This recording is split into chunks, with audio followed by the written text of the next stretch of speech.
Hey, Dr. Christianson here with you. Happy World Thyroid Day. I want to take just a minute and talk about World Thyroid Day and what it is and why it's important and how you can help raise awareness about this.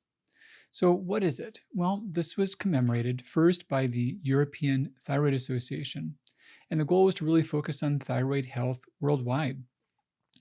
Globally, thyroid disease affects at least every 1 out of 10 people. And that's those that have been diagnosed. We think that there's at least that many that have not been diagnosed. This was first recognized by the European group that I mentioned back in 2008. So as of 2022, this will be the 14th year of the event. By 2011, this became recognized by the American Thyroid Association, which is the main group in America. And now this has become part of a larger international movement. And the other affiliated date celebration is Thyroid Awareness Week, International Thyroid Awareness Week. And that's May 22nd through the 29th. And World Thyroid Day is May 25th. So May 25th, World Thyroid Day. And this is also affiliated with Thyroid Awareness Month, which falls in each January. So the purpose behind this, one of the statements that was made was to inform the world that suffering from an underactive thyroid gland at best reduces the quality of life and at worst can be fatal. Without realizing it, symptoms people are experiencing could be the result of an underlying thyroid disorder.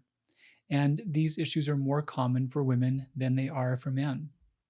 The groups thought to make this awareness prevalent because there's just so common situations in which people have ongoing chronic symptoms. They're struggling with fatigue, with depression, and the risks that this creates rise to are significant as well. We can see higher risks for heart disease, for cancers, and people don't have to suffer. That's the message, is that recovery is possible. It can take some work, it can take some dedicated, focused attention, it can take some good help and guidance along the way, but it's possible. And recovery is not possible without even having an understanding of what is happening. So first off, you got to be aware that thyroid disease is real, it's global, it's on the rise, and you can do something about it. So by spreading awareness of World Thyroid Day, you're helping to get this message out. If you're seeing this from me, you probably already have a diagnosis. You probably already know that this is something that's affecting you personally, but many people do not. So an important point is to spread this message and help raise awareness elsewhere. Use the hashtag World Thyroid Day and also just hashtag Thyroid Day. Use those on social media. Your friends that may have symptoms or may be aware of this, share this email with them. Let them pass it along to others. And World Thyroid Day is also a time to really look back and make sense out of what the progress has been. Uh, we've got a ways to go. There's no debate about that. And we know that many who are being treated are not being adequately treated, and they're still suffering. But progress is coming along. Since the last World Thyroid Day, here's a couple of big new developments that we're now aware of. One big shift in perspective is that medications are not as effective as we thought. There was a large study from Korea showing that those who were on thyroid medication and had normal thyroid levels from the medication, when their health and their risk of death was compared to similar people who did not have thyroid disease that was medicated, they had a much higher risk of death. And this was even after they carefully matched up all the known comorbidities like heart disease or high blood pressure, things like that. So being treated for thyroid disease was a large risk factor for early death. And the thing that makes me think about is the importance of regaining your own thyroid health by degree or completely. And we also have new evidence over this last year saying that's more probable than we thought, that there are more people who can need less medication or no medication.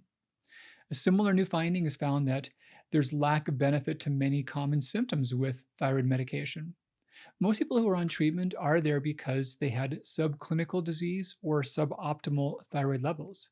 And it was assumed that with thyroid medication, any issues they had from their thyroid being low would be resolved. And that seems reasonable enough. You would think that if the body lacked this thing, putting this thing back in the same way, in the same chemical form the body would make, ought to take care of the problem.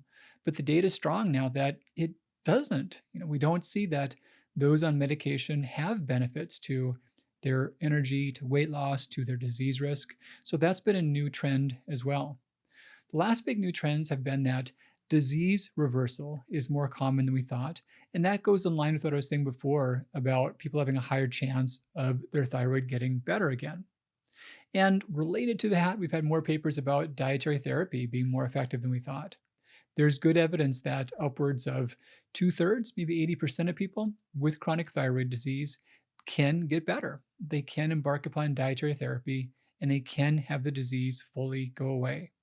So, World Thyroid Day, hashtag World Thyroid Day, share that and pass that around and share the message of understanding and the message of hope.